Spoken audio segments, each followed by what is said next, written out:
everyone, I'm Rincey and this is Rincey Reads. Today I'm going to be discussing the book The Astonishing Life of Octavian Nothing, Traitor to the Nation by M.T. Anderson. This book is historical fiction and takes place in America right around the time of the American Revolution.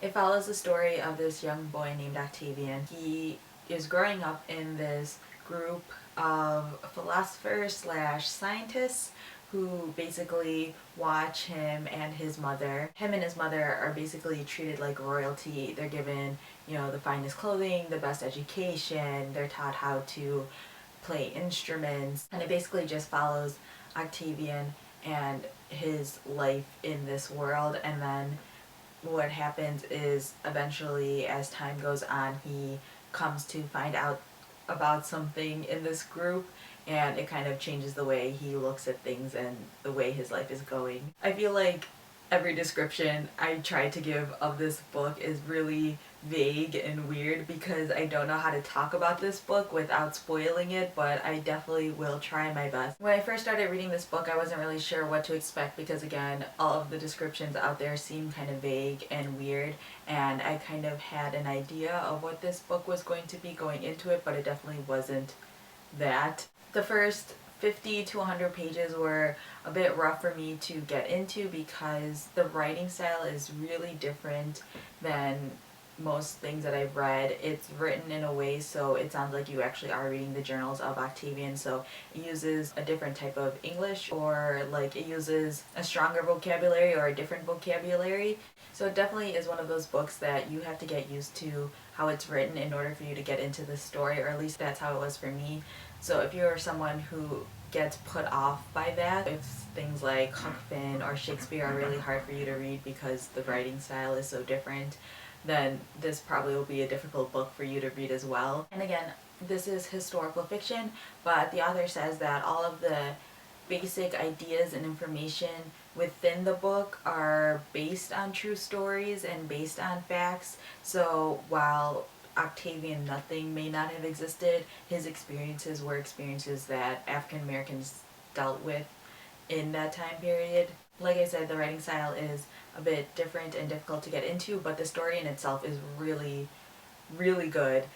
I definitely recommend this book, even though I only gave it 3 stars, but I still feel like the story is really good and really compelling.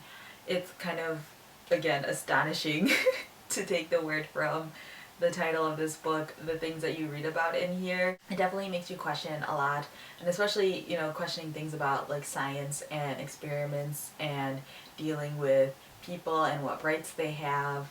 It makes you wonder about, even though it's necessary to do certain things that may not seem right, but it's necessary in the sense that we have to be able to learn about certain things in certain ways. There's only a certain amount of information you can gather from, say, doing experiments on rats or rabbits or anything like that. After a certain point, you have to be able to do studies and observations on actual people to see if we react the same way. There's a lot of that sort of conflict in this book. The way that Octavian is treated is very gray. Let's say that. It's a very gray area if you think about it.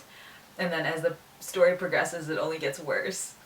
I don't want to say more than that, but I mean, the ending is so sad. The worst part about it is the fact that it is sort of based on real life or true circumstances. There's so much in this book, makes you be like, what are they talking about? Why is this happening? And yet at the same time, it's very much about these people who are very curious and want to know more, and it seems like the only way they can find out more information is through doing insane things.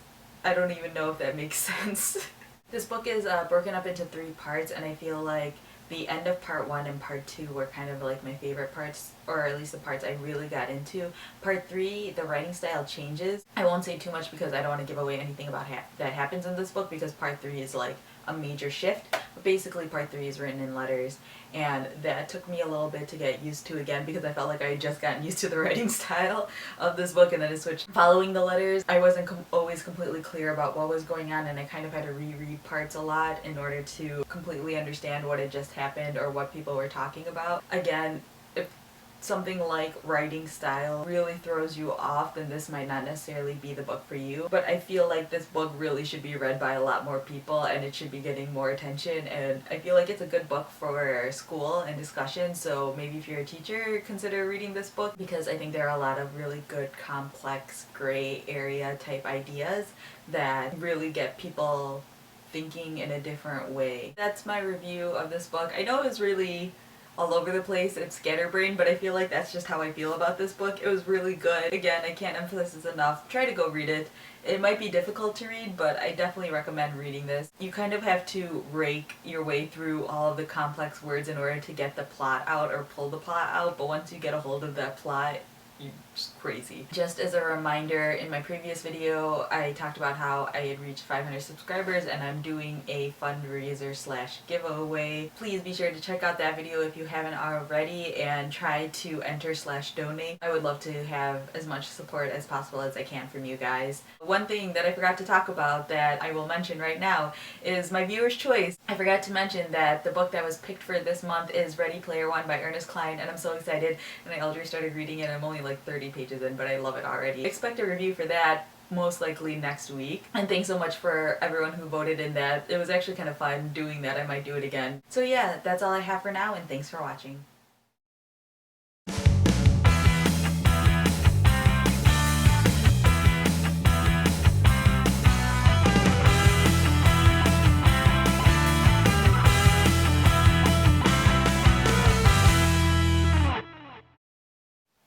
Hi everyone, I'm Rincey and this is Rincey Read. Whoa. Traitor to the Nation by M.T. Anderson. Ah!